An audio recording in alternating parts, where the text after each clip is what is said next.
আসসালামু আলাইকুম। সবাই কেমন আছেন? আশা করি আলহামদুলিল্লাহ সবাই ভালো আছেন। আমিও ভালো আছি। আমি আজকে কিছু কথা বলতে চাচ্ছি। নাসিরুদ্দিন পাটোয়ারিকে নিয়ে। আসলে কথাগুলো না বললেই না। দেখেন, পুরো রাজনীতিটাকে এক মা এ একবারে মাথায় উঠায় রাখছিল নাসিরুদ্দিন পাটোয়ারি। পুরো বাংলাদেশ শুধু ঢাকা ৮ আসনের দিকে তাকায় ছিল। কারণ কেন তাকায় ছিল? ঢাকা ৮ আসনে একটা জোকার দাঁড়াইছিল, টোকাই। একজন টোকাই দাঁড়াইছিল ঢাকা ৮ আসনে। এই টোকাই কি বলতে হবে না বলতে হবে কিছুই জানে না। শুধু গালাগালি করে। এরে গালাগালি করে, ওরে গালাগালি করে। একবার চিন্তা করেন, এই টোকাই যদি মন্ত্রী হইতো, টোকাই তো ধরে নিছে টোকাই মন্ত্রী। টোকাই এমপি পদপ্রার্থী হলে সে মন্ত্রী হবে, এনসিপি ক্ষমতায় যাবে, জামাত ক্ষমতায় যাবে, বিএনপি তো ক্ষমতায় আসতেই পারবে না। টোকাইদের মুখের কথা আরকি, আমিও আবার বলি নাই। তো টোকাইরা তো নির্বাচনের আগে বলছে যে জামাত ক্ষমতায় যাবে, গেলে এই টোকাইগুলো মন্ত্রী এমপি হবে। দেখেন, সবগুলো টোকাই যাইতে পারে নাই। হাসনাত আব্দুল্লাহ গেছে। দেখ, হাসনাত আব্দুল্লাহ ভালো একটা ছেলে। ও এমপি হইতে পারছে, আমি অনেক খুশি হইছি। হাসনাত আব্দুল্লাহর জন্য আমিও দোয়া করছি। হ্যাঁ, ও অনেক ভালো একটা ছেলে। হাসনাত আব্দুল্লাহ ওদের মতো না। সার্জিস বলেন, তারপর হচ্ছে নাসিরুদ্দিন পাটোয়ারি বলেন, আরো কয়েকটা টোকাই আছে, ওদের মতো না। হ্যাঁ, এনসিপি তো দুই একটা ছেলে পেলে ভালো ছেলে আছে, ভদ্র ছেলে আছে। কিন্তু নাসিরুদ্দিন পাটোয়ারি, ওই শালা তো এক নাম্বার ভন্ডা। ওর মতো ভন্ডা আমার মনে হয় না যে বাংলাদেশে আছে।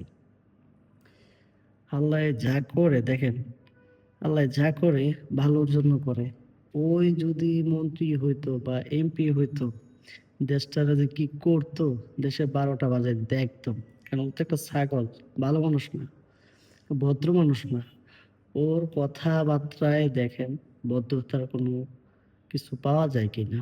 ও যে কথাবার্তা বলে মির্জা আব্বাসকে নিয়ে, আমি কোনো দল করি না। মির্জা আব্বাসও আমার কোনো কিছু হয় না, কোনো আত্মীয় না, বা ওনার কোনো দল আমি করি না।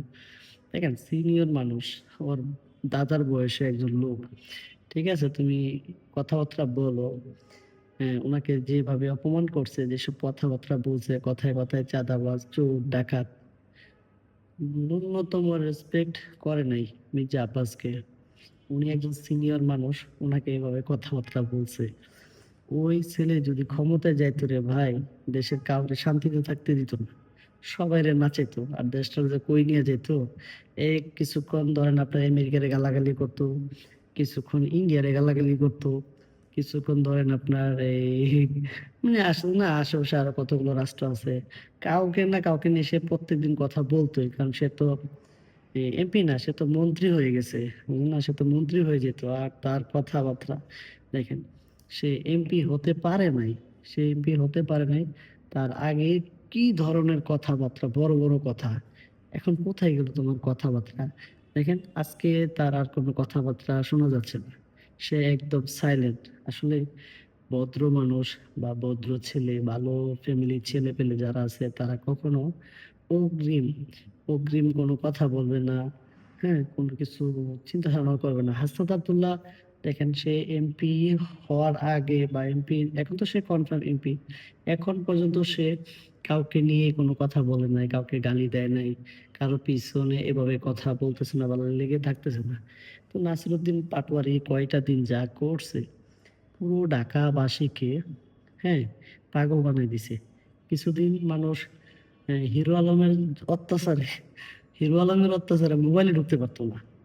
যাক, হিরো আলম তো মনে হয় মারা গেছে। তো নতুন আরেক হিরো আলমের চাচাতো ভাই জন্মাইছে, নাসিরুদ্দিন পাটোয়ারি। ওই পাগলে আইসা উল্টা পাল্টা এই সেই। আরে ভাই, কালকেও আমি দেখি, মানে সে যেভাবে কথা বলতেছে, মনে হয় যে ফলাফল ঘোষণা দিয়ে দিচ্ছে, সে এমপি মন্ত্রী হয়ে গেছে। মানে আমি তো কয়েকবারই বলতেছি, কি রে, ও তো আসলে এমপি হয়ে গেছে। মানে আমি নিজেরে বলতেছি আরকি যে এমপি না হলে তো এতটা কনফিডেন্স নিয়ে সে কথা বলতে পারে না। সে তো নিজেকে এমপি দাবি করতেছে। সে পাস করছে। মির্জা আব্বাস তার ধারে কাছেও যাইতে পারে নাই। কি অবস্থা! এ যাই হোক, আমি বেশি কথা বলব না।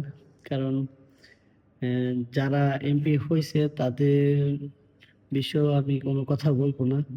কিন্তু এইসব লোকজন যেন কোনোভাবে এমপি মন্ত্রী না হতে পারে সেদিকে আসলে আমাদের বাংলাদেশের মানুষ খেয়াল রাখবেন। হ্যাঁ? কারণ এসব পাগল-ছাগল যদি এমপি মন্ত্রী হয়, আসলে দেশে ভালো কিছু হবে না। দেশের জন্য ওরা খারাপই নিয়ে আসবে। আপনারা দেখেন এই আসিফ মাহমুদ কত কোটি টাকা, হ্যাঁ? শত, শত কোটি টাকা নাকি পাচার করছে।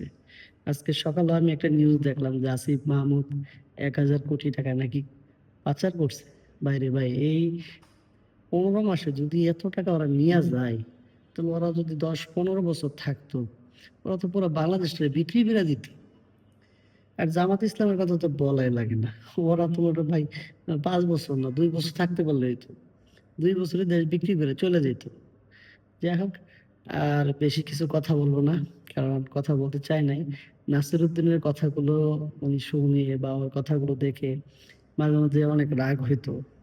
এই ছেলেটা মানে যেসব কথাবার্তা বলতো মোটেও ভালো কিছু, হ্যাঁ? ওর কাছ থেকে ভালো কিছু আমি আশা করি না। যে ও এমপি প্রার্থী হয়ে যে ভালো কিছু করবে, ওরকম কিছু আমি আশা করি না।